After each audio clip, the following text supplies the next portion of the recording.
और इस वक्त आपको करगिल शहीद दिवस से जुड़ी ये तस्वीरें दिखा रहे हैं। वॉर मेमोरियल की ये तस्वीरें हैं, नेशनल वॉर मेमोरियल से ये लाइव तस्वीरें आप देख रहे हैं, जहां तीनों सेना के प्रमुख पहुंचे हैं शहीदों को श्रद्धांजलि देने के लिए। नेशनल वॉर मेमोरियल से ये सीधी तस्वीरें, तीनों सेनाओं के प्रमुख वीर शहीदों को नमन करते हुए, उन्हें श्रद्धांजलि देते हुए। करगिल विजय दिवस का मौका 26 जुलाई।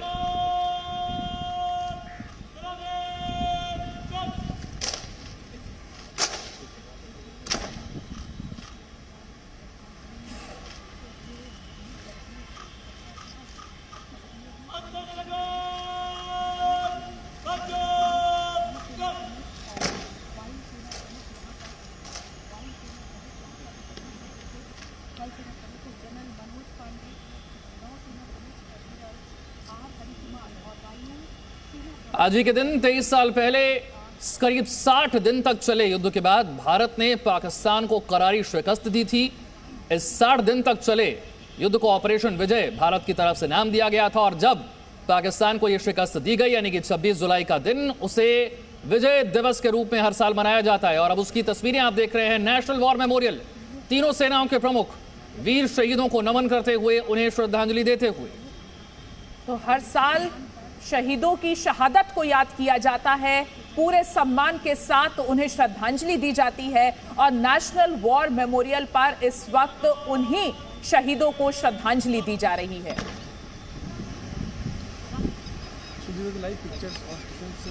आज का दिन हिंदुस्तान के इतिहास के लिए खास, और साथ ही भारतीय सेना पर गर्व करने का दिन। नेशनल वॉर मेमोरियल से इस वक्त ये लाइव तस्वीरें आप देख रहे हैं, जहां तीनों सेना के प्रमुख जो शहीद हुए हैं, उनकी शहादत का सम्मान करने के लिए, उन्हें श्रद्धांजलि देने के लिए पहुंचे हैं। जल, थल और वायु सेना के प्रमुख नेशनल वॉर मेमोरियल पर।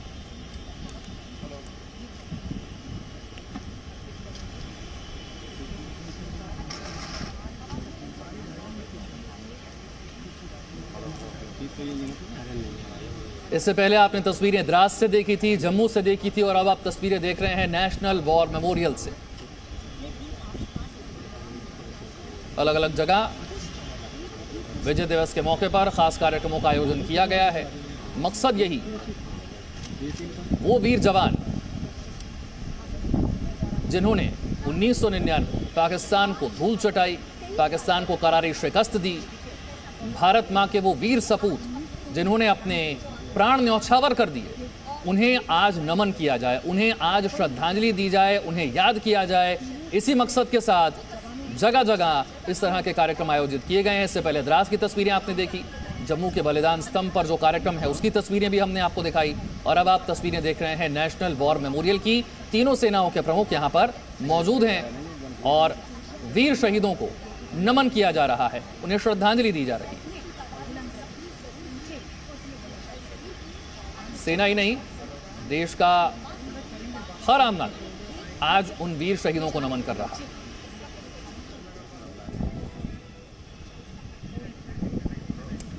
एक बार फिर से ये तस्वीरें नेशनल वॉर मेमोरियल से देखिए, जहां पर तीनों सेनाओं के प्रमुख मौजूद हैं, और अब से थोड़ी देर पहले जब यहां पर पहुंचे, सबसे पहले वीर शहीदों को नमन किया।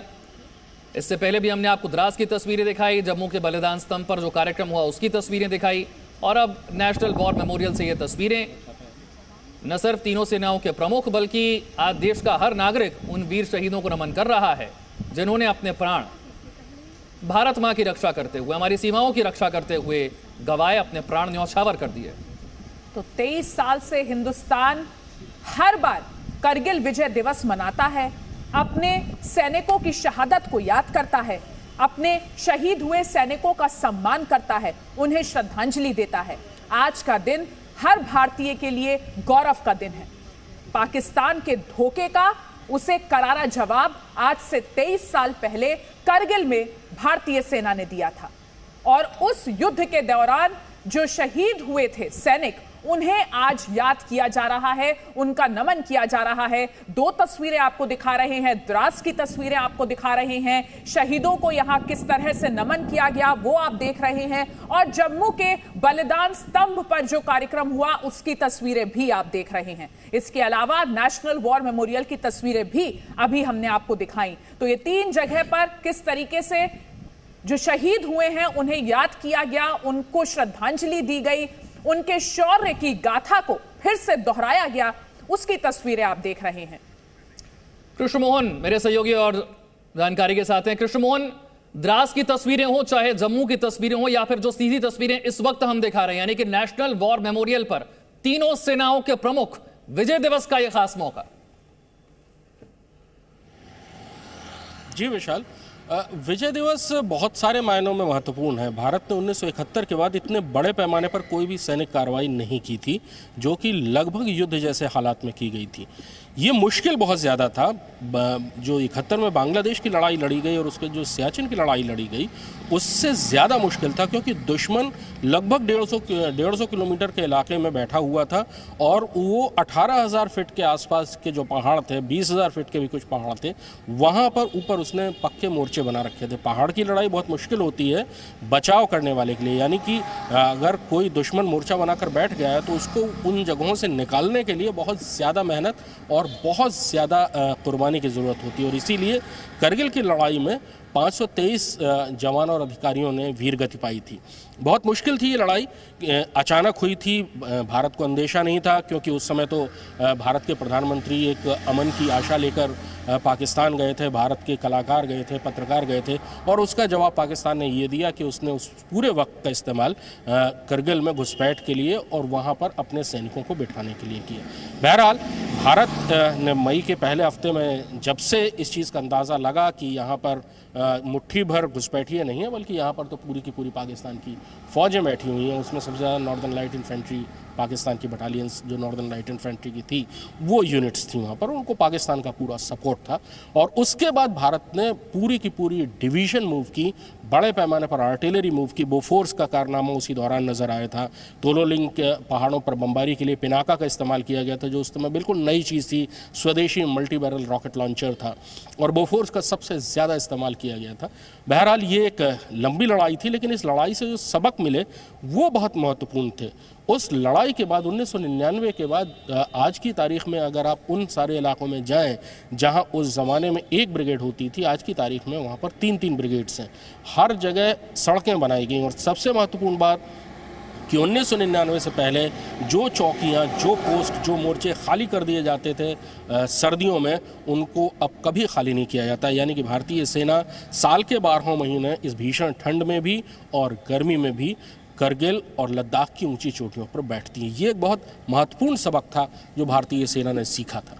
तो कृष्ण मोहन, बिल्कुल जिस तरीके से करगिल युद्ध से पहले आपने बताया कि हिंदुस्तान तो अमन की आशा रखे था और हिंदुस्तान को बदले में क्या मिला? धोखा। और वो धोखा इतना बड़ा था कि 23 साल से हिंदुस्तान हमेशा अब इस बात को याद रखता है कि पाकिस्तान पर कभी भी विश्वास नहीं किया जा सकता। बिल्कुल सही बात है अदिति, और दरअसल उस समय जो पूरी की पूरी कहानियाँ थी, बाद में वो सारी चीज़ें सामने आई। उस समय जो पाकिस्तान के प्रधानमंत्री थे नवाज शरीफ, जब वो अपदस्थ हुए तो उसके बाद उन्होंने किताबें लिखी, इंटरव्यूज़ दिए, और उन्होंने बताया कि दरअसल प्रधानमंत्री नवाज शरीफ को भी इस बात की जानकारी नहीं थी कि पाकिस्तान की फ़ौज क्या कर रही है। दरअसल पाकिस्तान की फ़ौज अपने आप को एक अलग एंटिटी मानती है, उस समय भी मानती थी, उससे पहले ही मानती है और आज भी मानती है। और उस समय जनरल मुशर्रफ जो पाकिस्तान को कमांड कर रहे थे, पाकिस्तान की आर्मी के कमांडर, मैं चाहूंगा कि नेशनल वॉर मेमोरियल में जो कार्यक्रम है आप अपनी बात पूरी कीजिएगा, लेकिन आज के इस कार्यक्रम में तीनों सेनाओं के प्रमुख के अलावा कौन कौन यहां पहुंचने वाला है, कौन कौन वीर शहीदों को नमन करने आ जाएगा, पूरा कार्यक्रम जरा बता दीजिए एक बार। ये एक औपचारिक समारोह होता है जिसमें तीनों सेनाओं के अध्यक्ष के अलावा रक्षा मंत्री होते हैं, और वो वहाँ पर आते हैं, शहीदों को श्रद्धांजलि देते हैं और वापस चले जाते हैं। ये एक औपचारिक कार्यक्रम होता है जो कि हर ऐसे मौके पर होता है जो कि राष्ट्रीय महत्व का होता है। ये पहले ये कार्यक्रम अमर जवान ज्योति पर होता था जो इंडिया गेट के नीचे थी। अब ये कार्यक्रम यहाँ पर राष्ट्रीय सबर स्मारक में हो रहा है, क्योंकि अब उस अमर जवान ज्योति को यहाँ की ही ज्योति में विलीन कर दिया गया है। विशाल। जी बिल्कुल। और कृष्ण मोहन, हम करगिल युद्ध की बात कर रहे थे और जैसा कि आपने बताया कि हिंदुस्तान की सेना उस वक्त उस युद्ध के लिए तैयार नहीं थी, बावजूद इसके जब करगिल में युद्ध के लिए हमारे सैनिक उतरे तो पाकिस्तान के 700 से ज्यादा सैनिकों को मारा था। प्रधानमंत्री नवाज शरीफ, जो पाकिस्तान के प्रधानमंत्री नवाज शरीफ थे, उन्होंने तो जो पाकिस्तान के मारे हुए सैनिकों की तादाद है 2500 से ज़्यादा बताई है। उन्होंने अपने एक इंटरव्यू में ये बात एक पाकिस्तानी पत्रकार को ही कही थी कि लगभग 2500 से ज़्यादा पाकिस्तानी सैनिक मारे गए।